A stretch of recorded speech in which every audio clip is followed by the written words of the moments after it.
নমস্কাৰ জনালোঁ সকলোকে মোৰ ইউটিউব চেনেললৈ আপোনালোকৰ মাজত আকৌ আহিলোঁ নতুন এটা ভিডিঅ' লৈ। প্ৰথমতে আজি ৰাতিপুৱাৰ পৰাই ভিডিঅ'টো আৰম্ভ কৰিলোঁ আৰু আজি মই অলপমান মৰ্ণিং ৱাক কৰিছোঁ। এয়া চাওক, এই কোণৰ পৰা এই কোণলৈ গৈছোঁ আৰু এই কলগছটো দেখিছে না, এই কোণলৈকে গৈছোঁ।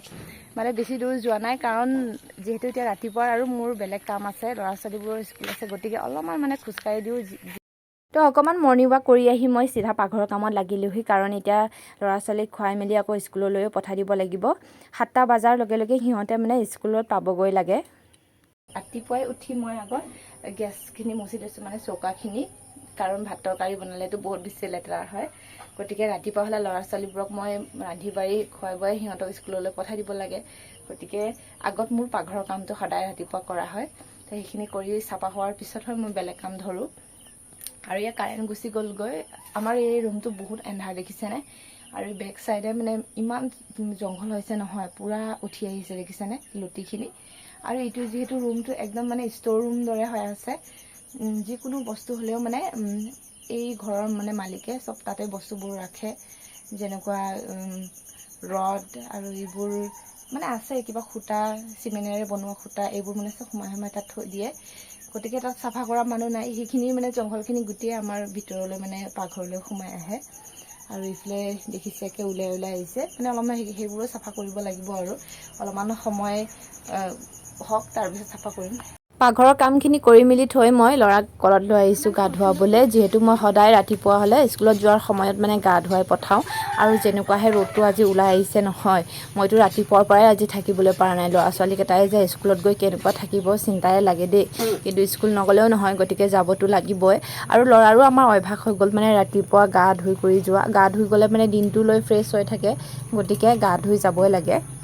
আৰু আমাৰ কলৰ কথা কি ক'ম, এনেকুৱা টান নহয়, কোনোবা দিনাখন মোৰ এনেকুৱা এলাহ লাগে নহয়, মাৰোতে হাতৰ তলুৱা টান পৰি গৈছে জানেনে।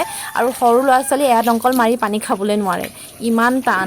আমি ডাঙৰ মানুহবোৰে মাৰিবলৈ এলাহ পাই যাওঁ কোনোবা সময়ত, আৰু ইমান আইৰণ আছে নহয়, সেইখিনি পানী ডাইৰেক্ট খাবলৈ কেতিয়াও নোৱাৰে। আজি আকৌ ল'ৰা আৰু ছোৱালী যি খং উঠিছে নহয় মোৰ ওপৰত, কিয় জানেনে, ভাতটো লৈ চাওকচোন। ভাতটো মই হালধি নিদিয়াকৈ তেনেকুৱাই পিঁয়াজ দি ভাজি দিলোঁ, কাৰণ সিহঁতৰ এনেকুৱা টোপনি হৈছে নহয়, যিমান টোপনি মাৰিলেও সিহঁতৰ নুজুৰে।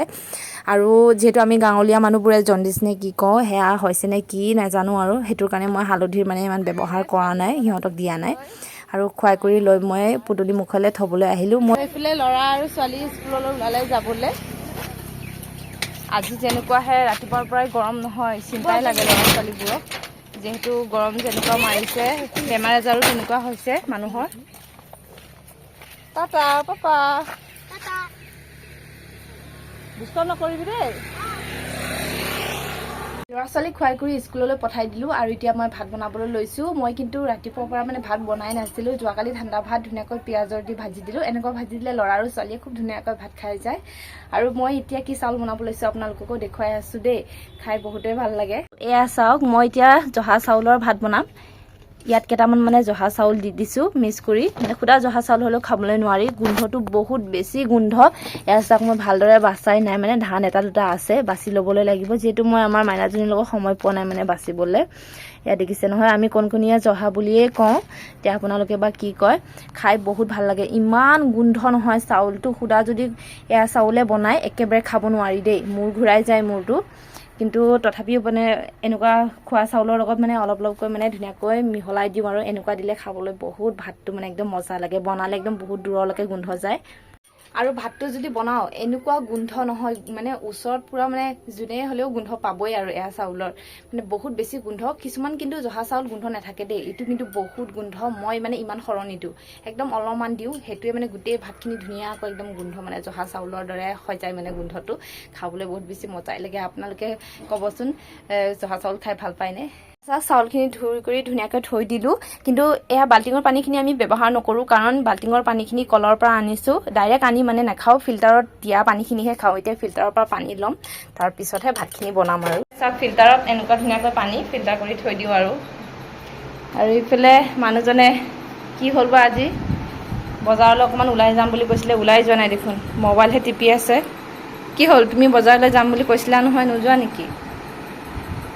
চুলি কাটিবলৈ যাম বুলি কৈছিলে, পইচা যিহেতু অলপমান অসুবিধা হৈছে পইচাৰ কাৰণে, দেখিছে কি অৱস্থা হৈছে নহয় আমাৰ। তেনেকুৱাহে অৱস্থা হৈছে নহয়, মানুহজনৰ চুলি কাটিবলৈ মানে একদম হাতত টকা নোহোৱা হৈ গৈছে, এনেকুৱা অৱস্থা হৈছে।